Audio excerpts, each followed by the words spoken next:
Hi, welcome to Kriti's Micro Learning with me, Kritika. நம்ம இந்த வீடியோவில் BEd first year childhood and growing அப்பில் unit 2 இது already நம்ம பார்த்துட்ருக்கோம். இன்ஃபான்சி ஸ்டேஜில் ஸ்டேஜஸ் அண்ட் டைமென்ஷன்ஸ் எப்படி இருக்குங்கிறது பார்த்தோம். இப்போ வந்து சைல்ட்ஹுட்லேயும் ப்ரீ அடலசன்ஸ்லேயும் நான் ஏன் இது ரெண்டையுமே கம்பைன் பண்ணிட்டேன் அப்படின்னு பார்த்தோம்னா, நம்ம ஆல்ரெடி பார்த்தோம் சைல்ட்ஹுட் வந்து ஏர்லி சைல்ட்ஹுட் லேட்டர் சைல்ட்ஹுட்னு ரெண்டு இருக்குது. 3 இயர்ஸ்லேருந்து 6 இயர்ஸ், தென் 7 to 10 இயர்ஸில் இருக்குது. ப்ரீ அடலசன்ஸ் வந்து 11லேருந்து 13 இயர்ஸ் தான். ஸோ இது ரெண்டையுமே பெரிய டிஃப்ரென்ஸ் ஒன்றும் இதில் நமக்கு லேட்டர் சைல்ட்ஹுட்டுக்கும் ப்ரீ அடலசன்ஸ்க்கும் பெருசாக டிஃப்ரென்ஸ் கண்டுபிடிக்க முடியாது. ஸோ அதை வந்து கம்பைன் பண்ணி இந்த வீடியோவில் சைல்ட்ஹுட்டும் ப்ரீ அடலசன்ஸ்லேயும் என்னென்ன மாதிரியான டைமென்ஷன்ஸ் வந்து இருக்குன்னு பார்க்கலாம். அந்த 5 டைமென்ஷன்ஸ் நம்ம பார்த்தோம் இல்லையா, இந்த 5 டைமென்ஷன்ஸும் சைல்ட்ஹுட் பீரியட்லேயும் ப்ரீ அடலசன்ட் பீரியட்லேயும் எப்படி இருக்குங்கிறத நம்ம இங்கே பார்க்கலாம். ஸோ சைல்ட்ஹுட் வந்து ஏர்லி அண்ட் லேட்டர் சைல்ட்ஹுட் ரெண்டையுமே கம்பைன் பண்ணி 3 to 10 years and pre adolescence 11 to 13 years. So இந்த 3 இயர்ஸ்லேருந்து 13 இயர்ஸ் வரைக்குமா இருக்கிற அந்த டைமென்ஷன்ஸ் ஆஃப் டெவலப்மெண்ட் என்னங்கிறத நம்ம இந்த வீடியோவில் பார்க்கலாம். ஸோ ஃபஸ்ட்டு நம்ம அந்த 5 டைமென்ஷன்ஸில் பார்க்க போகிறது physical development. As we already know, physical டெவலப்மெண்ட்னா நம்மளுடைய பாடி பார்ட்ஸும் அதனுடைய ஃபங்க்ஷன்ஸும் டெவலப் ஆகுறது. இன்ஃபான்சியில் எப்படி இருக்குன்னு பார்த்தோம். நம்ம குழந்தைங்க வந்து பிறந்ததுக்கப்புறம் ஃபஸ்ட்டு ரோல் ஓவர், அப்புறம் நீந்த ஆரம்பிப்பாங்க, அதெல்லாம் பார்த்தோம். ஸோ இப்போ 3 இயர்ஸ்லேருந்து 13 இயர்ஸ் வரைக்கும் எப்படி இருக்கும்னு பார்த்தோம்னா, இது வந்து ஒரு ஜென்ரல் க்ரோத் இந்த பாடி லெவல் தான் இருக்கும். பெருசாக வந்து ஒரு ரிமார்க்கபிள் க்ரோத் ஒன்றும் இருக்காது. ஏன்னா physical development secure during the first 3 years is strengthen and mat more stable during the early childhood. So first அந்த இன்ஃபான்சியில் 3 இயர்ஸ் வரைக்குமா இருக்கிற அந்த க்ரோத், அந்த ஃபிசிக்கல் டெவலப்மெண்ட் வந்து ரொம்ப ஸ்டெபிலைஸ் பண்ணி ஸ்ட்ரென்தன் பண்ணுறதா இருக்கும். ஸோ மேக்ஸிமம் 3 இயர்ஸ்லேயே வந்துட்டு அவங்களுக்கு எல்லா க்ரோத்துமே ஓரளவுக்கு எல்லாமே வந்து ஃபுல் க்ரோத் இருந்திருக்கும்.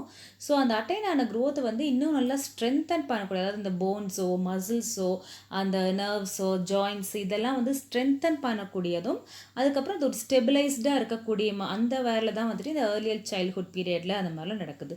During later childhood bodily development appears to slow down a bit. அதாவது இன்னும் லேட்டர் சைல்ட்ஹுட்டில் பார்த்தோம்னா இன்னும் அதோட டெவலப்மெண்ட் வந்து இன்னும் கொஞ்சம் ஸ்லோ டவுன் ஆகும் அப்படின்னு சொல்கிறாங்க. நம்ம ஃபஸ்ட்டு வீடியோலேயே பார்த்தோம், இந்த சைல்ட்ஹுட் அண்ட் க்ரோயிங் அப் பேப்பரில் first lesson growth and development ஒரு டிஃப்ரென்ஸில் பார்க்கும்போது சொன்னோம், டெவலப்மெண்ட் வந்து லீனியராக இருக்கும், க்ரோத் அப்படிங்கிறது வந்துட்டு ஒரு ஸ்பைரலாக இருக்கும் அப்படிங்கிறத பார்த்தோம். அதாவது ஃபஸ்ட்டு வந்து கொஞ்சம் ரேப்பிடாக ஸ்டார்ட் ஆகும், அப்புறம் கொஞ்சம் ஸ்லோ டவுன் ஆகும், திருப்பி ரேப்பிடாக ஸ்டார்ட் ஆகும், திருப்பி ஸ்லோ டவுன் ஆகும், ரேப்பிடாக ஸ்டார்ட் ஆகும். இந்த மாதிரியான ஒரு என்ன சொல்கிறது, ஒரு ஸ்பைரலாக இருக்கும் அப்படிங்கிறத நம்ம பார்த்தோம். ஸோ அந்த மாதிரி பார்க்க போனோம் அப்படின்னா ஃபஸ்ட்டு பிறந்தோன்னே இன்ஃபான்ஸில் ரேப்பிட் க்ரோத் அப்படின்னு பார்த்தோம். ஸோ இப்போ ஏர்லி சைல்ட்ஹுட்டில் வந்துட்டு அது கொஞ்சம் ஸ்டேபிள் ஆகுது. ஸோ இன்ஃபான்ஸில் ரேப்பிட் க்ரோத், அதுக்கப்புறம் ஏர்லி சைல்ட்ஹுட்டில் கொஞ்சம் ஸ்டேபிள் ஆகுது, திருப்பி அப்புறம் ஸ்லோ ஆகுது, லேட்டர் சைல்ட்ஹுட்டில் ஸ்லோ ஆகுது, ப்ரீ அடலசன்ட் அண்ட் அடலசன்ஸில் கொஞ்சம் வந்துட்டு திருப்பி ரேப்பிட் ஆகுது, பியூபர்ட்டி ஸ்டேஜில் ரேப்பிட் ஆகுது. ஸோ ஃபஸ்ட்டு இன்ஃபான்ஸில் ரேப்பிட், அதுக்கப்புறம் கொஞ்சம் ஸ்லோ ஆகி ஸ்டேபிள் ஆகி ஸ்லோ டவுன் ஆகி ப்ரீ அடலசன்ஸை திருப்பி ரேப்பிட். இந்த மாதிரியான ஒரு ஸ்பைரல் க்ரோத் தான் வந்துட்டு நம்ம இந்த ஸ்டேஜில் பார்ப்போம். ஸோ அப்படி பார்த்தா இப்போ during later childhood body developments appear to slow down a bit and body proportion approximates that of adult. அப்போ என்ன ஆகும், லேட்டர் சைல்ட்ஹுட்டில் அந்த பாடி வந்து நெக்ஸ்ட்டு அடலசன்ட்க்கும் அடல்ட்டுக்குமான அந்த ப்ரப்போர்ஷனுக்கு கொஞ்சம் அதை ரெடி பண்ணிக்குது. Next baby teeth will come out and permanent teeth will continue. அந்த ஏர்லி சைல்ட்ஹுட்லேயே இந்த ஸ்கூல் கோயிங் பீரியடில் ஒரு 5th ஸ்டாண்டர்ட் அந்த 6th ஸ்டாண்டர்ட் அந்த ஏஜ்லேயே வந்துட்டு அவங்களோட பேபி டீத்ஸ் எல்லா பேபி டீத்தும் வந்துட்டு பர்மனன்ட் டீத்ஸ் எல்லாமே டெவலப் ஆக இருந்திருக்கும். எல்கேஜி யூகேஜின்னு அந்த ஃபஸ்ட் ஸ்டாண்டர்டில் இருக்கும்போது ஒரு பல்லு விழுகும், அதுக்கப்புறம் அப்படியே ஸ்லோ டவுன் ஆகி ஒரு 6th 7th ஸ்டாண்டர்ட் வரும்போதே அவங்களுக்கு எல்லாமே பர்மனன்ட் டீத்தாக மாறிடும். Eye reaches maturity in both size and function. So இன்ஃபென்ஸில் நம்ம என்ன பார்த்தோம், அந்த பைனாகுலர் விஷன் அவங்களுக்கு ப்ராப்பராக இல்லாமல் 2 கண்ணும் ஒரு பக்கமாக ஃபோக்கஸ் பண்ணாது, ஹியரிங் தான் வந்துட்டு என்ஹான்ஸ்டாக இருக்கும்னு பார்த்தோம். ஸோ இப்போ வந்து என்ன ஆயிடுச்சு, அந்த ஐஸ் வந்து மெச்சூரிட்டி ரீச் ஆகிட்டு அதோட ஃபங்க்ஷனும் ப்ராப்பராக இருக்குது. Girls and boys ten to be even in size and sexual maturity. இது எதுக்கு இந்த இடத்துல மென்ஷன் பண்ணியிருக்காங்க அப்படின்னா, இதுக்கு அடுத்தது ப்ரீ அடலசன்ஸ்க்கு அப்புறம் அந்த அடலசன்ட் ஏஜ் வரும்போது கேர்ள்ஸோட மெச்சூரிட்டி வேறு மாதிரி இருக்கும், பாய்ஸோட மெச்சூரிட்டி வேறு மாதிரி இருக்கும். அது ஃபிசிக்கலாக இருக்கட்டும், மென்டல் க்ரோத்தாக இருக்கட்டும், ஹார்மோனல் டெவலப்மெண்ட்டாக இருக்கட்டும், எல்லாத்துலேயுமே டிஃபர் ஆவாங்க. ஸோ அப்போ அதுக்கு முன்னாடி இருக்கிற ஸ்டேஜ் வரைக்கும் எப்படி இருக்காங்க அப்படிங்கிறத மென்ஷன் பண்ணுறதுக்காக தான் இந்த point. Boys and girls tend to be even in size and sexual maturity. Sexual மெச்சூரிட்டிலையும் சரி ஃபிசிக்கல் மெச்சூரிட்டிலையும் சரி 2 பேரும் பெரிய டிஃப்ரென்ஸ் இருக்குது. அது ஒரு 5th ஸ்டாண்டர்ட் குழந்தைகிட்ட பார்த்தீங்கன்னா ஒரு பாய்க்கும் கேர்ளுக்கும் எல்லா ஃபிசிக்கல் டெவலப்மெண்ட்டும் ஒன்று போல தான் இருக்கும். ஓகேவா? இதுக்கப்புறமா அந்த பியூபர்ட்டி ஸ்டேஜுக்கு ரீச் ஆகும்போது தான் அவங்களுடைய பாடிலி சேஞ்சஸ், அவங்களோட secondary sexual hormones, secondary sex characters எல்லாமே வந்துட்டு டிஃபர் ஆகும். In later ages body shows changes approaching puberty. அதுதான் அதுக்கப்புறம் ப்ரீ அடலசன்ட் அந்த 13 வரும்போது 12, 13, 14லாம் வரும்போது அடலசன்ஸ் டுவர்ட்ஸ் அடலசன்ஸ் நோக்கி போகும்போது அந்த பியூபர்ட்டிக்கு ஏற்ற மாதிரி கேர்ள்ஸ் அண்ட் பாய்ஸ்க்கான அந்த பாடிலி சேஞ்சஸ் வந்து விசிபிளாக தெரியும். Well developed hand eye coordination and small muscle. So இன்ஃபேன்ஸில் வந்துட்டு இந்த hand eye coordination, gross motor, fine மோட்டர்லாம் மெதுவாக டெவலப் ஆகும் அப்படின்னு சொல்லியிருந்தோம். ஸோ இந்த early childhood then little childhood இந்த ஸ்டேஜ்க்கு வரும்போது ஹேண்ட் அண்ட் ஐ கோஆர்டினேஷன் வந்து கம்ப்ளீட்டாக டெவலப் ஆகிருக்கும். ஸ்மால் மசில்ஸ் எல்லாமே வந்துட்டு நல்ல கம்ப்ளீட் க்ரோத் இருக்கும் அப்படின்னு மீன் பண்ணுறாங்க. இதுதான் வந்துட்டு இப்போ physical development early later childhood and pre adolescence வரைக்கும் physical development. Next cognitive development. Already பார்த்த மாதிரி காக்னிட்டிவ்னா இன்டெலெக்சுவல் டெவலப்மெண்ட். இன்டெலெக்சுவல் டெவலப்மெண்ட்டில் இந்த சைல்ட்ஹுட் ஸ்கூல் கோயிங் சில்ட்ரனுக்கு இது வந்து நம்ம டெய்லி லைஃபோடவே கம்பேர் பண்ணி நம்ம எழுதலாம். நம்ம வந்து இதை தனியாக உட்காந்து படிக்கணும் யோசிக்கணும் அப்படிங்கிறதே இல்லை. நம்ம வீட்டில் இருக்கிற குழந்தைங்க, நம்ம பார்க்குற குழந்தைங்க, அந்த ஏஜில் இருக்கிற குழந்தைங்கள யோசித்தோம்னாலே இந்த ஏஜ்க்கு இவங்களுக்கு என்ன டெவலப்மெண்ட் இருக்குங்கிறத நம்ம ஈஸியாக கெஸ் பண்ணி எழுத முடியும். So development in receptive power, conceptual learning, lingual development, ability to think, knowledge. So இப்போ 3 years to 13 yearsனால் யார் இவங்க? மெயினாக வந்து இந்த ஸ்கூல் கோயிங் சில்ட்ரன் தான். 3 yearல எல்கேஜி சேர்க்குறாங்க அப்படிங்கும்போது 13 yearsக்கு ப்ராபப்ளி ஒரு 8th standard 9th standard அந்த ஏஜில் தான் இருப்பாங்க. ஸோ அந்த எல்கேஜி டு 9th standard இருக்கிற குழந்தைங்க என்ன மாதிரியான காக்னிட்டிவ் டெவலப்மெண்ட் இருக்கும்? ஃபஸ்ட்டு அவங்களுக்கு ரெசிப்டிவ் பவர், நம்ம என்ன சொல்கிறோமோ அதை ரிசீவ் பண்ணக்கூடியது, என்ன சொல்கிறாங்கன்னு புரிஞ்சுக்கக்கூடிய அந்த பவர். கான்செப்சுவல் திங்கிங்னா ஒரு கான்செப்ட் பற்றி நம்ம எக்ஸ்பிளைன் பண்ணுறோம். ஒரு ஸ்கூல் கிட்ட போயிட்டு டே அண்ட் நைட் எப்படி ஃபார்ம் ஆகுது, இல்லை ஒரு ரொட்டேஷன்னா என்ன, இது அடிஷன் சப்ராக்ஷன் எப்படி கான்செப்டை ஃபார்ம் பண்ணணும், இது எப்படி ஆட் பண்ணணும், அந்த மாதிரி நம்ம ஒன்று சொல்லும்போது அவங்களால அதை புரிஞ்சுக்க முடியும். அந்த ஏஜ்க்கான அந்த டிஃபிகல்ட்டி லெவலோடு அவங்களால புரிஞ்சுக்க முடியும். Lingual development, first language, second language, English படிக்கிறாங்க, தமிழ், ஹிந்தி, இந்த மாதிரி லாங்குவேஜஸ் வந்து ஈஸியாக அவங்களால படித்து புரிஞ்சுக்க முடியக்கூடிய அளவுக்கு டெவலப்மெண்ட் இருக்கும். எபிலிட்டி டு திங்க், அவங்களாவே யோசிப்பாங்க, அவங்களால இமேஜின் பண்ண முடியும், க்ரியேட்டிவிட்டி இருக்கும். ஒரு விஷயம் சொன்னோம்னா அது இமேஜின் பண்ணி கம்பேர் பண்ணி பார்க்க முடியும். இந்த மாதிரியான நாலேஜ் டெவலப்மெண்ட் எல்லாமே இந்த 3 years to 13 yearsல நல்லா டெவலப் ஆகிருக்கும். Mother tongue helps in preserving as well as fostering the intellectual growth. Intellectual க்ரோத்னா இந்த காக்னிட்டிவ் டெவலப்மெண்ட் தான். இதை வந்து ரொம்ப ஈஸியாக அவங்க லேர்ன் பண்ணிக்கிறதுக்கு மதர் டங் வந்து ஒரு பெரிய ரோல் வந்து ப்ளே பண்ணுது. இப்போ நம்ம எதுவுமே வந்துட்டு அதர் லாங்குவேஜில் படிக்கிறதுக்கும் நம்ம மதர் டங்கில் படிக்கிறதுக்கும் ரொம்பவே டிஃப்ரென்ஸ் இருக்கும். அது நமக்கு ஈஸியாக புரியும். அதுக்கப்புறம் நம்ம அதை வேறு லாங்குவேஜில் எழுதும்போதோ ப்ரெசென்ட் பண்ணும்போதோ பண்ணிக்கலாம். பட் கான்செப்ட் அண்டர்ஸ்டாண்ட் பண்ணுறதுக்கு மதர் டங் வந்து ரொம்ப ஹெல்ப்ஃபுல்லாக இருக்கும் அப்படின்னு சொல்கிறாங்க. Creativity helps in the divergent thinking. So அவங்களுக்கு அந்த க்ரியேட்டிவிட்டி டெவலப் ஆகிறது வந்து வேரியஸ் டைப்ஸ் ஆஃப் திங்கிங்க்கு ஹெல்ப்ஃபுல்லாகும். இது லாஸ்ட் வீடியோவில் நம்ம சொல்லியிருந்தோம். எப்போவுமே வந்து ஓப்பன் எண்டட் ஸ்டோரிஸாக குழந்தைங்களுக்கு கொடுத்தோம்னா அவங்களோட க்ரியேட்டிவிட்டி என்னங்கிறது நமக்கு நல்லா தெரியும். வேறு லெவல் திங்கிங்க்கு அவங்களை கொண்டு போகிறது வந்து க்ரியேட்டிவிட்டியாக தான் இருக்கும். they can write some letters. அதாவது இது வந்து அந்த school going kids, LKG kids என்ன பண்ணுவாங்க, they can write இந்த லெட்டர்ஸ். அதுக்கப்புறமா draw a person with body parts, matches symbols and letters, numbers. அதுக்கப்புறம் கொஞ்சம் கொஞ்சமாக ஃபஸ்ட் ஸ்டாண்டர்ட் செகண்ட் ஸ்டாண்டர்ட் அந்த மாதிரி they ask questions like why, what, how, ஏன் இப்படி நடக்குது, இது ஏன் இப்படி இருக்குது, காக்கா ஏன் கருப்பாக இருக்குது, தன் மரம் ஏன் பச்சையாக இருக்குது, இந்த மாதிரி நிறைய questions they'll keep on asking. அந்தந்த லெவலுக்கு தகுந்த மாதிரி அவங்களுடைய ஏஜ்க்கு தகுந்த மாதிரி அவங்களுடைய க்ரியேட்டிவிட்டி எந்த அளவுக்கு வைடன் ஆகுதோ அந்தளவுக்கு அவங்களுடைய கொஷின்ஸ் வந்து அவங்க போஸ்ட் பண்ணுவாங்க. Next, speaks fluently, uses simple measurement, understand cause effective relationship, learn to solve addition, subtraction, combinations. இது எல்லாமே அந்த ஸ்கூல் கோயிங் சில்ட்ரன் கிட்ட நம்மளால நல்லா பார்க்க முடியும். எல்கேஜியில் பேசுகிறதுக்கும் யூகேஜியில் பேசுகிறதுக்கும் அதுக்கப்புறம் ஃபஸ்ட் ஸ்டாண்டர்டில் பண்ணுறதுக்கும் 1 2 3ன்னு ரீட் பண்ணுவாங்க, அப்புறம் ரைட் பண்ணுவாங்க, அப்புறம் 1+1 அடிஷன், இந்த மாதிரி அவங்களுடைய லெவல் வந்து இன்க்ரீஸ் ஆகிக்கிட்டே போகும். So shows various enjoyment of reading. Books படிக்கிறதுல பிக்சர் புக்ஸ் படிப்பாங்க, அப்புறம் வந்து வேர்ட் புக்ஸ் படிப்பாங்க, அப்புறம் சென்டென்ஸ் ஃபார்ம் பண்ணி படிப்பாங்க, அப்படி ஸ்டோரி புக்ஸ், காமிக்ஸ் புக்ஸ் அந்த மாதிரி போகும். Participate in discussion of social and world problems. இது எந்த லெவலில் இந்த ப்ரீ அடலசன்ஸ்க்கு வரும்போது ஒரு 6th standard 7th standard கிட்ட நம்ம வந்து ஒரு ஜென்ரலாக ஒரு வேர்ல்டில் என்ன நடக்குது இந்த டிஸ்கஷன்ஸ் வந்து ஈஸியாக நம்ம பண்ணலாம். ஃபுல் ஃப்ளெஜ்டாக அவங்களால இல்லைனாலும் ஓரளவுக்கு அவங்களால புரிஞ்சுக்க முடியும் என்ன நடக்குது, பாலிடிக்ஸில் யார் இருக்கா, என்ன இருக்காங்க, இப்போ இங்கே என்ன நடக்குது. இப்போ இந்த கொரோனா இஷ்யூ பற்றி ஒரு 7th ஸ்டாண்டர்ட் கிட்ட பேசினா நல்லாவே அவங்க புரிஞ்சுப்பாங்க இல்லையா. அதுதான் இப்போ வேர்ல்டு என்ன நடக்குதுங்கிறத அவங்களால டிஸ்கஸ் பண்ண முடியும்.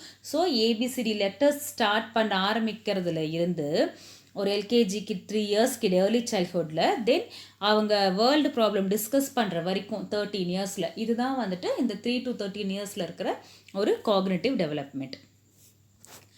நெக்ஸ்ட்டு வந்து இமோஷனல் டெவலப்மெண்ட். ஸோ இன்ஃபான்சியில் நம்ம என்ன சொல்லியிருந்தோம், ஒரு 3 type ஆஃப் எமோஷன் தான் செய்வாங்க அவங்கன்னு சொல்லியிருந்தோம். ஃபியர் சடன் சவுண்டுக்கு, அப்புறம் ஹங்கர் வந்து இருக்குது, இல்லை அவங்க கை கால் மூவ் பண்ண முடியலன்னா ஆங்கர், ஹங்கர் சாட்டிஸ்ஃபை ஆகிடுச்சு, ப்ரைமரி கேர்டேக்கர்ஸ் பார்த்தாங்கன்னா ஒரு ஹாப்பினஸ், இதுதான் வந்துட்டு அவங்க எக்ஸிபிட் பண்ணுவாங்கன்னு சொல்லியிருந்தோம். இப்போது இந்த early childhood to pre adolescence வரைக்கும் 3 to 13 yearsல என்ன மாதிரியான எமோஷனல் டெவலப்மெண்ட் இருக்குன்னு பார்த்தோம்னா, காமன் எமோஷன்ஸாக affection, joy, anger, disgust, jealousy, fear, elation and sympathy, இதெல்லாம் வந்துட்டு ஒரு காமனாக இருக்கிற ஒரு எமோஷன்ஸ் தான். நம்ம எல்லாருக்குமே இருக்கக்கூடிய எமோஷன்ஸ் தான். அது எல்லாமே அவங்களால ஃபீல் பண்ண முடியும். அதை தான் இங்கே மீன் பண்ணுறோம். ஒரு pre school children expresses this emotions freely and openly. அவங்களுக்கு வந்து அந்தளவுக்கு மெச்சூரிட்டி இருக்காது. ஒரு 4 பேர் இருக்கும்போது எப்படி பிஹேவ் பண்ணணும், அம்மா அப்பா மட்டும் இருக்கா இப்படி பிஹேவ் பண்ணணும், அந்த மாதிரியான ஒரு மெச்சூரிட்டி இல்லாததுனால, இம்மெச்சூரிட்டினாலையும் அவங்க லேக் ஆஃப் கண்ட்ரோல். அவங்களுக்கு வந்து இப்போ கோவம் வருது இல்லை அழுக வருதுன்னா அதை அடக்கி வச்சுட்டு எல்லோரும் போனதுக்கப்புறம் நான் அழுகிறேன், அந்த மாதிரி அவங்களால கண்ட்ரோல் பண்ண முடியாது. அங்கே அழணும்னு தோணித்துனா அவங்க அழுதுருவாங்க, அவ்வளோதான். ஸோ ப்ரீ ஸ்கூல் சில்ட்ரன்ஸ் வந்து என்ன பண்ணுவாங்க, எமோஷன்ஸை ஃப்ரீயாகவும் ஓப்பனாகவும் எக்ஸ்ப்ரெஸ் பண்ணிவிடுவாங்க. ஆங்கர் அவுட்பர்ஸ்ட் அப்படின்னா அந்த கோவத்தின் வெளிப்பாடு வந்து மோஸ்ட்லி எதனால் இருக்கும், fatigue, hunger, needless adult interference, அதாவது அவங்க ஒரு மாதிரி டயர்ட் ஆகிறது, கிராங்கி சில்ட்ரனாக இருப்பாங்க.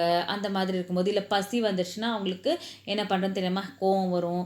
அப்புறம் வந்து தேவையில்லாமல் இப்போ அடல்ட்ஸ் வந்துட்டு இப்போ ஒரு 2nd ஸ்டாண்டர்ட் 3rd ஸ்டாண்டர்ட் குழந்தைங்க ஏதோ விளையாடுறாங்க செய்கிறாங்க, நம்ம சும்மா போய் அவங்க இன்டர்ஃபேர் பண்ணுறோம், இல்லை அதாவது பர்பஸாக போனாலும் அவங்களுக்கு அது பிடிக்காது, நான் விளையாண்டுட்டு வரேம்மா அப்படின்னு ஒரு கோவம் வரும் இல்லையா. அந்த மாதிரியான ஒரு ஆங்கர் அவுட்பர்ஸ்ட்லாம் வந்துட்டு இருக்கும்.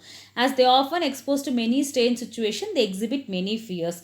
இப்போ தான் அவங்க வந்து கொஞ்சம் கொஞ்சமாக அவுட் சைட் வேர்ல்டுக்கு போகவே ஆரம்பிக்கிறாங்க. இன்ஃபான்சி பீரியடில் ப்ரைமரி கேர்டேக்கர்ஸ்குள்ளே அவங்க கூட வீட்டுக்குள்ளேயே இருந்த குழந்தைங்க இந்த ஏர்லி சைல்ட்ஹுட்லேயும் லேட்டர் சைல்ட்ஹுட்லேயும் ப்ரீ அடலசன்ஸ்லேயும் என்ன பண்ணுறாங்கன்னா வேர்ல்டை வந்து எக்ஸ்ப்ளோர் பண்ணுறாங்க.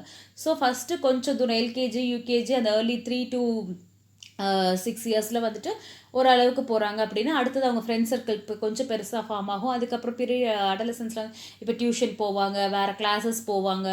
அப்புறமா அந்த சொசைட்டி கூட ஆகிற அந்த மிங்கிலிங் வந்து கொஞ்சம் வைடன் ஆகிட்டே போகும். ஸோ அப்போ ஒரு இடத்துலையும் அவங்களுக்கு ஒரு ஸ்ட்ரெயின் சுச்சுவேஷன்ஸ் கிடச்சிக்கிட்டே இருக்கும். புது விஷயங்கள் கற்றுப்பாங்க, புதுசாக நிறைய பார்ப்பாங்க. அப்போ அதோடு சேர்த்து அவங்களுக்கு ஒரு ஃபியரும் வரும். நம்மளே சொல்லுவோம், இங்கே போகாத, இந்த டைமுக்கு வராத, இப்படி பண்ணாத, அந்த மாதிரி நம்ம சொல்கிறதாகட்டும், அவங்க பார்க்குற விஷயங்களாகட்டும், கேட்குற விஷயங்களாகட்டும், அவங்களுக்கு ஒரு ஃபியரையும் சேர்த்தே கொடுக்கக்கூடியதாக இருக்கும். ஸோ ஆங்கர் இருக்கும், அதை எப்படி வெளிப்படுத்துவாங்கன்னு பார்த்தோம். ஃபியர், என்னென்ன மாதிரியான fear, variety of irrational fears வந்து அந்த குழந்தைங்களுக்கு இருக்கும்.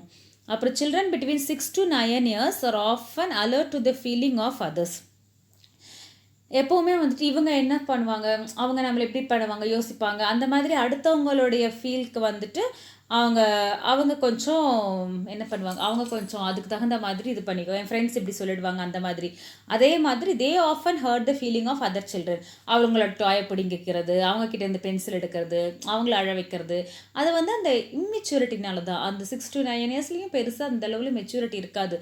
அந்த இம்மெச்சூரிட்டினாலையும் அது எப்படி எக்ஸிபிட் பண்ணணும், ஒரு எமோஷனை வந்து எப்படி டக்குன்னு சொல்லணுங்கிற அந்த இது இல்லாததுனாலையும் அவங்க அடுத்த சில்ட்ரனையும் ஹர்ட் பண்ணி பார்ப்பாங்க. அது பர்பஸாக பண்ணுறது கிடையாது, அவங்களுக்கு அது தெரியாததுனால அது பண்ணுறாங்க. Changes occur in the mode of expression of emotional reaction. எப்படியெல்லாம் வந்துட்டு அவங்க எக்ஸ்ப்ரெஸ் பண்ணுறாங்க அப்படின்னு அதுக்கு ஒரு சின்ன எக்ஸாம்பிள் பார்க்கலாம். Small infants express the anger by crying. Small இன்ஃபென்ட்ஸ்னால் பிலோ 3 years நம்ம சொன்னோம். இன்ஃபான்சி பீரியடில் அவங்களோட ஆங்கர் எப்படி பண்ணுவாங்க, பசிக்குது இல்லை அவங்கள கை கால் உதைக்க விடலை, அப்படி மூவ் பண்ண விடலை அப்படின்னா அவங்க ஆங்கர் எப்படி எக்ஸ்ப்ரெஸ் பண்ணுவாங்க, அழுவாங்க, க்ரை பண்ணுவாங்க. அந்த மாதிரி ஏஜ் 3ல் அந்த எல்கேஜி, யூகேஜி, ஸ்கூல் கோயிங் கிட்ஸில் வந்துட்டு என்ன பண்ணுவாங்க, பசங்க வந்து அடிச்சிருவாங்க, கடிச்சு வச்சுட்டு வந்துடுவாங்க கிளாஸ் ரூமில். நாமளே நிறைய கம்ப்ளைண்ட்ஸ் கேட்டிருப்போம், அந்த மாதிரி அடிக்கிறாங்க, கடிக்கிறாங்க, அந்த மாதிரி அவங்க ஆங்கரை எப்படி சொல்லணும்னு தெரியாமல் அவங்க வந்து அடிச்சிருவாங்க இல்லை கடிச்சு வச்சுருவாங்க. ஏஜ் 4ல் வந்துட்டு இன்சபார்டினேஷன், கொஞ்சம் சொல் பேச்சு கேட்காம போகிறது, நான் இப்படி தான் பண்ணுவேன், அப்படி தான் பண்ணுவேன், நான் சொன்னால் கேட்க மாட்டேங்கிற மாதிரி அந்த ஒரு அடம் பிடிக்கிறது, அந்த மாதிரியான ஒரு இதில் அவங்களோட ஆங்கரை காட்டுவாங்க.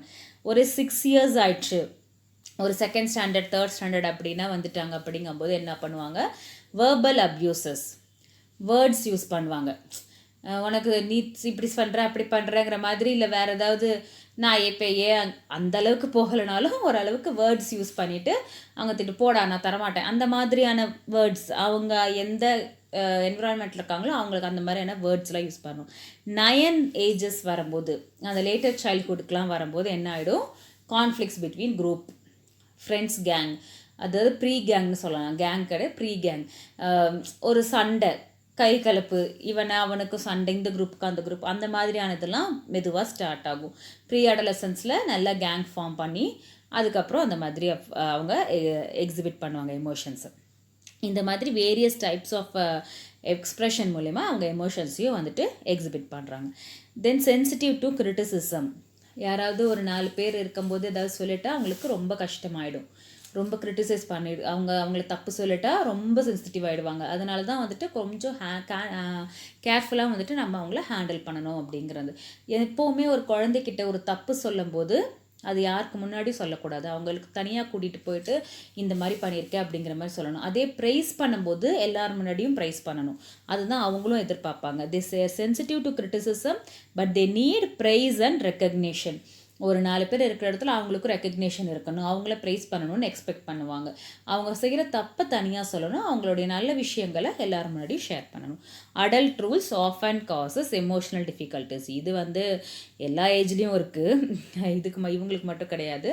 அடல்ட்ஸ் ரூல்ஸ் வந்துட்டு இவங்களோட எமோஷன்ஸை ரொம்ப டிஸ்டர்ப் பண்ணக்கூடாது. அதாவது நம்ம இப்படி பண்ணு அப்படி பண்ணி, இந்த போகாத அந்த மாதிரி போகாத, இந்த ட்ரெஸ்ஸு போடு, அந்த மாதிரி நம்ம சொல்கிற பெரியவங்க சொல்கிற ரூல்ஸ் வந்துட்டு அவங்களோட எமோஷனுக்கான டிஃபிகல்ட்டிஸை அவங்களுக்கு உண்டாக்குது அப்படின்னு சொல்கிறோம்.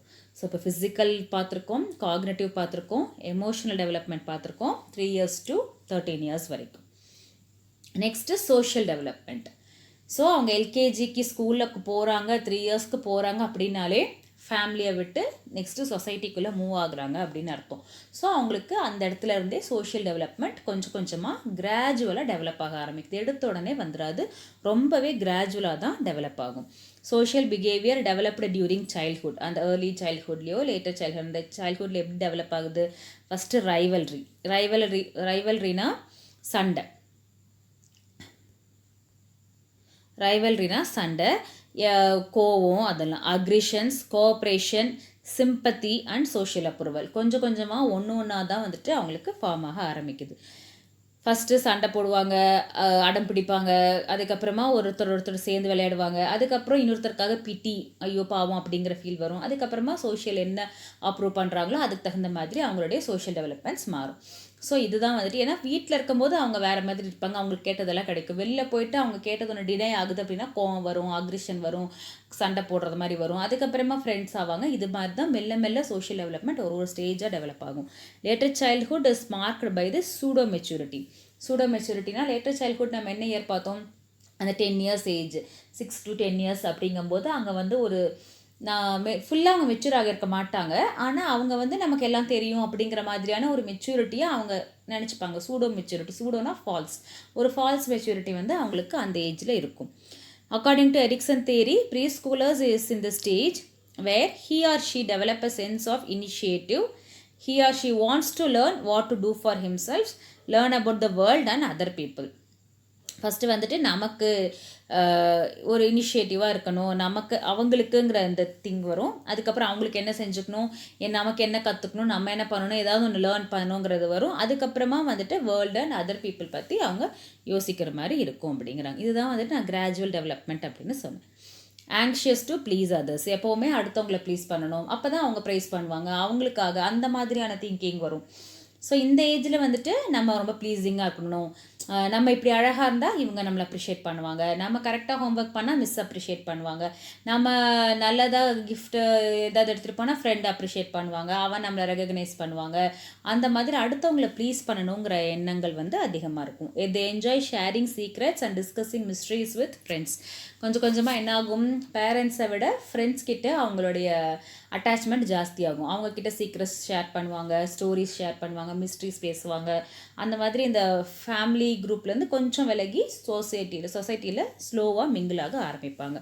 Believe friends over parents. Friends சொல்கிறது தான் வந்துட்டு கரெக்டு. உண்மையே வந்து இருந்தாலும் பேரண்ட்ஸ் சொன்னால் அதை வந்து அக்செப்ட் பண்ணிக்க மாட்டாங்க. இல்லை என் ஃப்ரெண்ட் இப்படி தான் சொன்னால், ஸோ அப்போ அதுதான் கரெக்டு, அந்த எண்ணம் வந்துடும். ஏர்லி சைல்ட்ஹுட்டில் more selective in choice of friends. அவங்க எல்கேஜி கிட்டெல்லாம் பார்த்திங்கனாவே எல்லார் கூடயெல்லாம் மிங்கிள் ஆக மாட்டாங்க. ஒரு 2-3 பேர் தான் ஒரு பர்டிகுலர் கிளாஸில் ஒரு பர்டிகுலர் ஸ்டூடெண்ட் பார்த்திங்கன்னா அவங்களுக்கு ஒரு அந்த பெஞ்சில் இருக்கிறவங்க ப்ராபப்ளி, இல்லை அவங்க வீட்டு பக்கத்தில் இருக்கிறவங்க, அந்த மாதிரி ஒரு செலக்டிவ் ஃப்ரெண்ட்ஸ் அந்த மாதிரி இருப்பாங்க. Then they play and organised games, இப்படி தான் விளையாடணும் அப்படிங்கிற மாதிரி ஆர்கனைஸ் பண்ணி. Quarrels are frequent with words. Boys and girls show different interest. அதை திட்டிக்கிறது, சண்டை போடுறது, அதெல்லாம் வந்துட்டு ரொம்ப ஃப்ரீக்வெண்ட்டாக இருக்கும். வேர்ட்ஸ் யூஸ் பண்ணி பேசிப்பாங்க. And boys and girls shows different interest. பாய்ஸோட இன்ட்ரெஸ்ட்டு அவங்களுடைய கேம்ஸு, அவங்களுடைய கார்ட்டூன் ஷோஸு, இல்லை அவங்க பார்க்குற டிவி சேனல்ஸ் எது வேணா இருக்கட்டும், ட்ரெஸ்ஸு, ஃபுட் எல்லாமே வந்துட்டு கேர்ள்ஸை விட டிஃப்ரெண்ட்டாக இருக்கும். The way they play, the way they behave, the way they talk எல்லாமே டிஃப்ரெண்ட்டாக இருக்கும். லேட்டர் சைல்ட்ஹுட் அண்ட் ப்ரீ அடலசன்ஸில் பார்த்தோன்னா கேங் இன்ஃப்ளூயன்ஸ். நம்ம ஆல்ரெடி சொன்ன மாதிரி அந்த ப்ரீ கேங் ஃபார்ம் பண்ணுறது. ஒரு 6th 7th கிட்ஸ் எல்லாம் பார்த்திங்கன்னா அந்த ஒரு ஒரு குரூப் ஆஃப் கிட்ஸ் தான் போவாங்க. ஒரு 4-5 குழந்தைங்க, 7-8 பசங்க அந்த அப்பார்ட்மெண்ட்ஸில் விளையாடும் போதும் சரி, ப்ளே கிரவுண்டில் விளையாடும் போதும் சரி, ஒரு மினி கேங் ஒன்று ஃபார்ம் பண்ணிவிட்டு அதனோட இன்ஃப்ளூயன்ஸ் வந்து அவங்களுக்கு ரொம்பவே இருக்கும். Interest of boys and girls become more divergent. இன்னும் கம்ப்ளீட்டாக வந்துட்டு டைவர்ஜென்ட் ஆகிடும். இது வேறு ரூட், அது வேறு ரூட், அந்த மாதிரி ஆகிடும். Team games are more popular. They are prefer to play team games. சிங்கிளாக சாலிட்டரி பிளேவோ பேரலல் பிளேவோ இல்லாமல் டீம் கேம்ஸ் வந்து நிறைய இன்ட்ரெஸ்டடாக ப்ளே பண்ணுவாங்க. நெக்ஸ்ட் வந்து மாரல் டெவலப்மெண்ட். ஸோ இந்த social development, emotional development and moral development எப்போவுமே ஒன்றோட ஒன்று இன்டர்லிங்க்டாக தான் இருக்கும். ஸோ சோஷியல் டெவலப்மெண்ட் இருக்குது அப்படின்னாலே அந்த இடத்துல அவங்க எமோஷனல் டெவலப்மெண்ட்டும் மாறும். ஏன்னா ஒரு சொசைட்டியில் எப்படி இருக்கணும், எப்படி நடந்துக்கணும்னு தெரியும் போது அவங்களோட எமோஷனலும் அதுக்கு தகுந்த மாதிரி மாறுவாங்க.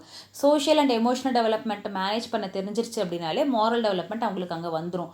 ஒரு மாரல் வேல்யூஸ், ஒரு கேரிங், ஷேரிங், பிஹேவியர் எல்லாமே வந்துட்டு கொஞ்சம் மாறும். So social development, moral development, emotional development more or less எல்லாமே ஒன்றோடு ஒன்று இன்டர் கனெக்டடாக இருக்கும். அதே மாதிரி ஃபிசிக்கல் அண்ட் காக்னிட்டிவ் டெவலப்மெண்ட்டும் அதே மாதிரி கொஞ்சம் இன்டர் கனெக்டடாக இருக்கும்.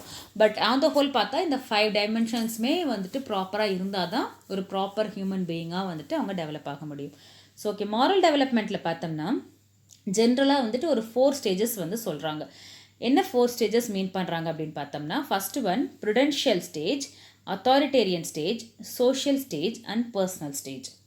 ஸோ ப்ருடென்ஷியல் ஸ்டேஜ் அப்படிங்கிறது என்னென்னா, children's behaviour is regulated by means of pleasure and pain. They learn those behavior that are awarded and avoid those that are punished.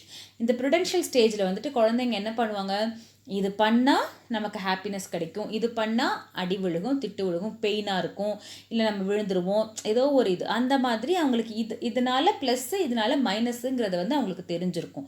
அதுக்கு தகுந்த மாதிரி தான் அவங்க பிஹேவ் பண்ணுவாங்க. நம்ம ஹோம்ஒர்க் எழுதிட்டு போனோம்னா மேம் அப்ரிஷியேட் பண்ணுவாங்க, ஹோம்ஒர்க் எழுதாமல் போனோம்னா நம்மளுக்கு பனிஷ்மெண்ட் கொடுப்பாங்க. அப்படிங்கும்போது அவங்க அந்த பனிஷ்மெண்ட் அவாய்ட் பண்ணுறதுக்காக ஹோம்ஒர்க் எழுதிட்டு போவாங்க. அவங்களுக்கு ஹோம்ஒர்க் எழுதுறது பிடிக்குதோ பிடிக்கலையோ, but to avoid the punishment அவங்க வந்து அது பண்ணுவாங்க.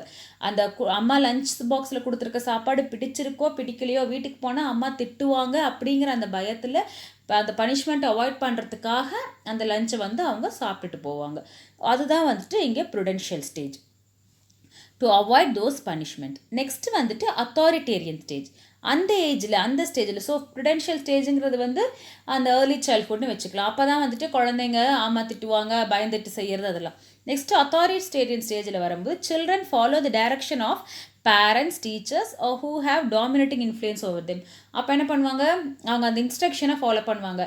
சரி நீ பிடிக்குதோ பிடிக்கலையோ சாப்பிட்டுதாம்மா வரணும் அப்படின்னு சொல்லிட்டாங்க அப்படின்னா வேறு வழி இல்லை, அம்மா சொல்லிட்டாங்க அப்படிங்கிறதுக்காக அங்கே பனிஷ்மெண்ட் ஒன்றும் கிடைக்காதுன்னு தெரிஞ்சால் கூட சரி ஓகே பெரியவங்க சொல்லிட்டாங்க, அம்மா சொல்லிட்டாங்க, அது பிடிக்குதோ பிடிக்கலையோ, ஒரு அவங்க டாமினேட் பண்ணுறாங்க இல்லையா, ஒரு எல்டர்லி பர்சன், வேறு வழி கிடையாது. அந்த மாதிரி ஒரு அத்தாரிட்டியாக அவங்க இருக்கிறனால வேறு வழி இல்லாமல் இவங்க வந்து இல்லைனா மேம் சொல்லுவாங்கல்ல, you have to finish the lunch, you have to complete the homework அப்படின்னா no other go, they have to two.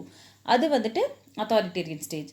Next social stage. Children's behaviour is governed by social acceptance or rejection. இந்த ஸ்டேஜில் வந்து என்ன பண்ணுவாங்க, society நம்மளை accept பண்ணிக்குவாங்களா, society reject பண்ணுவாங்களா, கூட இருக்கிற மற்றவங்க பியர் குரூப்ஸு, மற்ற பீப்புள்ஸு, ரிலேட்டிவ்ஸு, இவங்களுடைய அக்செப்டன்ஸ் எப்படி இருக்கோ அதுக்கு தகுந்த மாதிரி பார்ப்பாங்க. ஸோ ஃபஸ்ட்டு வந்துட்டு அந்த ஏர்லி சைல்ட்ஹுட்னு எடுத்துக்காங்க. அந்த ஸ்டேஜில் ப்ருடென்ஷியல் ஸ்டேஜ் இருப்பாங்க அப்படின்னு பார்த்தா, அம்மாவுக்கு பயந்துட்டு பனிஷ்மெண்ட்டுக்கு பயந்துட்டு, அப்பாவுக்கு பயந்துட்டு, டீச்சர்ஸ்க்கு பயந்துட்டு பனிஷ்மெண்ட்டுக்காக செய்யறது. அது வந்து ரொம்ப சின்ன குழந்தைங்க தான் செய்வாங்க. நெக்ஸ்ட் அத்தாரிட்டேரியன் ஸ்டேஜ்னால் நம்ம லேட்டர் சைல்ட்ஹுட்னு வச்சுக்கலாம். லேட்டர் சைல்ட்ஹுட்டில் நமக்கு அடிக்கிறாங்க, அடிக்கலை, திட்டுறாங்க, அதையும் தாண்டி பனிஷ்மெண்ட் கிடைக்குங்கிறத தாண்டி நோ அதர் கோ, ஒரு அத்தாரிட்டியாக நமக்கு எல்டர்லி பீப்புள் சொல்லிட்டாங்க, நம்ம செஞ்சு தான் ஆகணுங்கிற ஒரு ப்ரெஷரில் கூட அவங்க செய்யலாம். நெக்ஸ்ட்டு சோஷியல் ஸ்டேஜுங்கும் போது we can have it as pre adolescence. இந்த ஸ்டேஜ்லாம் வந்துட்டு சோஷியல் ஸ்டேஜ். அதில் அடலசன்ஸில் வந்துட்டு எபோவ் 13 பார்த்தோம்னா ஒரு பியர் குரூப்பு, கேங்கு, ஃப்ரெண்ட்ஸ் என்ன சொல்லுவாங்க, கூட படிக்கிற கேர்ள்ஸ் என்ன சொல்லுவாங்க, இல்லை வந்துட்டு ரிலேட்டிவ்ஸ் என்ன சொல்லுவாங்க, ஒரு மேரேஜுக்கு போகிறோம் அங்கே இவங்க என்ன சொல்லுவாங்க, அவங்க என்ன சொல்லுவாங்க, நம்மளை எப்படி பார்ப்பாங்க, சொசைட்டி நம்மளை இந்த மாதிரி இருந்தால் அக்செப்ட் பண்ணிக்குமா, அந்த மாதிரியான திங்கிங் நிறையா இருக்கும்போது அது வந்து ஒரு social stage. Most of us get stagnant at the stage. எதுக்கு மீன் பண்ணுறாங்கன்னா, நம்ம இந்த ஸ்டேஜில் தான் அவன் என்ன சொல்லுவானோ இவன் என்ன சொல்லுவானு பயந்து போயிட்டு நம்ம ஸ்டாக்னட் ஆகிடுறோங்கிறத மீன் பண்ணுறாங்க. Next personal stage. இது வந்து நல்ல மெச்சூர்டாக ஒரு அடல்ட்டாக வந்துட்டு அவங்களால திங்க் பண்ணக்கூடிய ஒரு stage. Individual behaviour was influenced by his conviction of high moral and ethic. Even if the whole society oppose him, he will be steadfast in his actions. So society வந்து oppose பண்ணால் கூட இதுதான் correct, இதுதான் moral, இதுதான் எத்திக்ஸ்ன்னு தெரிஞ்சதுன்னா இவங்க வந்து அதை ஃபாலோ பண்ணுவாங்க. அந்த மெச்சூரிட்டி எப்போ வரும், நல்ல ஒரு அடல்ட்டாக இருந்ததுக்கப்புறமா தான் வந்துட்டு அந்த மெச்சூரிட்டி வரும். ஒரு 30+ அந்த மாதிரியான ஸ்டேஜில் தான் ஓகே ஃபைன், இது வந்து கரெக்டு, நம்ம யார் சொன்னாலும் சொல்லாட்டியும் இதுதான் வந்துட்டு கரெக்டுங்கிற அந்த எத்திக்ஸை ஃபாலோ பண்ணுறது வந்து அந்த ஸ்டேஜில் தான் வந்து வரும். இதுதான் வந்து ஒரு ஜென்ரலாக ஒரு ஸ்டேஜஸ் ஆஃப் மாரல் டெவலப்மெண்ட் அப்படின்னு மீன் பண்ணுறாங்க. இதில் பியேஜெட் வந்து என்ன சொல்லியிருக்காருன்னு பார்த்தோம்னா, மாரல் ரியலிசம் அண்ட் மாரல் ரிலேட்டிவிசம்னு 2 கான்செப்ட் கொடுத்துருக்காங்க. மாரல் ரியலிசம் அப்படிங்கிறது யங் சில்ட்ரனை வந்து ரியலிசம் அப்படிங்கிறதுனா அவங்க கண்ணில் பார்க்குறதான் வந்துட்டு அவங்க நம்புவாங்க. who interpret moral rules ignoring the intention of the act. எதனால் அது நடந்திருக்கும், அந்த ஆக்ட் எதுக்காக நடந்திருக்கும், அந்த விஷயம் எதனால் நடந்திருக்கும், அதனுடைய மாரல் வேல்யூ என்ன அப்படிங்கிறத அவங்க யோசிக்காமல் அவங்க கண்ணு முன்னாடி என்ன நடக்குதுங்கிறத பார்த்து அவங்க இன்டர்ப்ட் பண்ணுறது தான் வந்துட்டு மாரல் ரியலிசம் அப்படிங்கிறோம். ஃபார் எக்ஸாம்பிள், ஒரு குழந்தை வந்து வீட்டில் அம்மாவுக்கு தெரியாமல் மேலேருந்து பிஸ்கட் எடுக்கிறாங்க, ஸ்டீல் பண்ணி எடுத்து சாப்பிட்ணுன்னு நினைக்கிறாங்க. ஓகேவா, அப்போ ஸ்டீல் பண்ணி எடுக்கும்போது அவங்க வந்து அங்கே இருந்த 2 கப்பன் சாசரை தள்ளி விட்டுட்டாங்க, உடஞ்சி போச்சு. அதே வந்து ஈவினிங் அந்த வீட்டு சர்வன்ட் மெய்ட் வந்து வீட்டுக்கு வந்த கெஸ்ட்டுக்கு வந்து டீ சர்வ் பண்ணுறாங்க. அப்போ கால் தடிக்கி 4 கப்பன் சாசரை உடைச்சிட்டாங்க. ஸோ இப்போ அந்த குழந்தை இன்னொரு குழந்தைக்கிட்ட, தேர்ட் பர்சனாக இன்னொரு குழந்தைக்கிட்ட கூப்பிட்டு பாரு, அந்த பையன் வந்து திருடும் போது 2 கப்பு உடைச்சிட்டான், இவங்க வந்து டீ சர்வ் பண்ணும்போது தெரியாமல் 4 கப்பு உடைச்சிட்டாங்க, இதில் எது தப்பு அப்படின்னு கேட்டால் அந்த குழந்தை உடனே இந்த சர்வன்ட் மேடை தான் சொல்லும். ஏன்னா அந்த குழந்தையோட கண்ணுக்கு 2 கப்பு உடைச்சதை விட 4 கப் உடைச்சது தான் வந்துட்டு ஒரு பெரிய தப்பு அப்படிங்கிறது தோணும். ஸோ அவங்களோட இன்டென்ஷன் என்ன, இவன் வந்து ஸ்டீல் பண்ணால் இவங்க தெரியாமல் உடைச்சாங்க, அந்த இன்டென்ஷன் வந்து அந்த குழந்தைக்கு தெரியாது.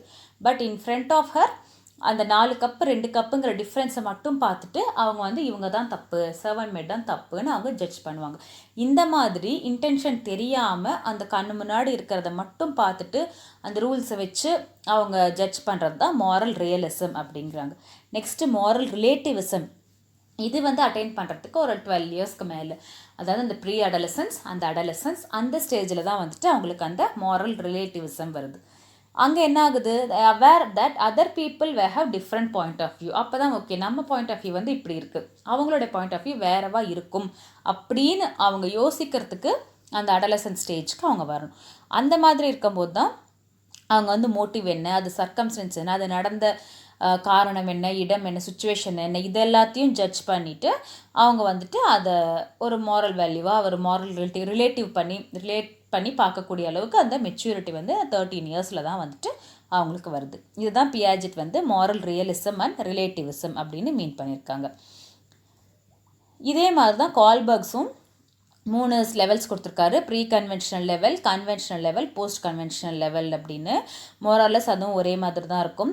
ப்ரீ கன்வென்ஷனல் லெவலில் வந்துட்டு ஒபீடியன்ஸ் அண்ட் பனிஷ்மெண்ட் நம்ம ஃபஸ்ட்டு சொன்ன மாதிரி இது வந்து up to 9 years. So first ஸ்டேஜில் வந்து பனிஷ்மெண்ட் அவாய்ட் பண்ணுறதுக்காக பண்ணுறாங்க. அதுக்கப்புறம் இண்டிவிஜுவல் இன்ட்ரெஸ்ட்டில் சரி பிடிச்சதோ பிடிக்கலையோ அந்த செல்ஃப் இன்ட்ரெஸ்ட்டில் நமக்கு அவங்களோட ஓன் இன்ட்ரெஸ்ட் இருந்தால் அவங்க செய்வாங்க, இல்லைன்னா அது செய்யாமல் அந்த மாதிரி விடுறது ரிவார்ட்ஸ்க்காக. நெக்ஸ்ட்டு அடலசன்ட் ஸ்டேஜில் வந்துட்டு சோஷியல் அப்ரூவலுக்காக அவங்க பண்ணுறாங்க. அடுத்தவங்க என்ன நினைப்பாங்க அவங்க அப்ரூவ் பண்ணணும் அப்படிங்கிறதுக்காக. And obeying the authority and conforming the social order, அது அடலசன்ட் ஸ்டேஜில் conventional level. Next post conventional லெவலில் இண்டிவிஜுவலுடைய ரைட்ஸ், அவங்களுடைய பிஹேவியர், அவங்களுடைய சோஷியல் ஆர்டரும் யூனிவர்சல் எத்திக்ஸ் என்னவாக இருக்கும் அப்படிங்கிறது பிரின்சிபல்ஸ், மாரல் பிரின்சிபல்ஸ்லாம் தெரிஞ்சு நடந்துக்கிறாங்க. ஸோ இதே தான் வந்துட்டு நம்ம ஃபஸ்ட்டு ப்ருடென்ஷியல் ஸ்டேஜு அந்த அத்தாரிட்டேரியன் ஸ்டேஜ் அப்படின்னு ஃபஸ்ட்டு ஒரு 4 ஸ்டேஜஸ் பார்த்தோம். அதே தான் கோல்பர்கும் வந்துட்டு 3 லெவல்லையும் அந்த 3 லெவலில் 6 ஸ்டேஜஸ்லையும் கொடுத்துருக்காங்க. இது வந்து மாரல் டெவலப்மெண்ட்காக கொடுத்துருக்காங்க. ஸோ இப்போ இந்த வீடியோவில் வந்து நம்ம சைல்ட்ஹுட் அண்ட் ப்ரீ அடலசன்ஸில் அதோட 5 dimensions physical, emotional, cognitive, social and moral இது எல்லாமே பார்த்துருக்கோம். நெக்ஸ்ட்டு வந்து டைரெக்டாக நம்ம அடலசன்ட் ஆஃப்டர் 13 இயர்ஸில் வந்துட்டு இவங்க 5 டைமென்ஷன்ஸ் எப்படி இருக்கும் அப்படிங்கிறத நம்ம பார்க்கலாம்.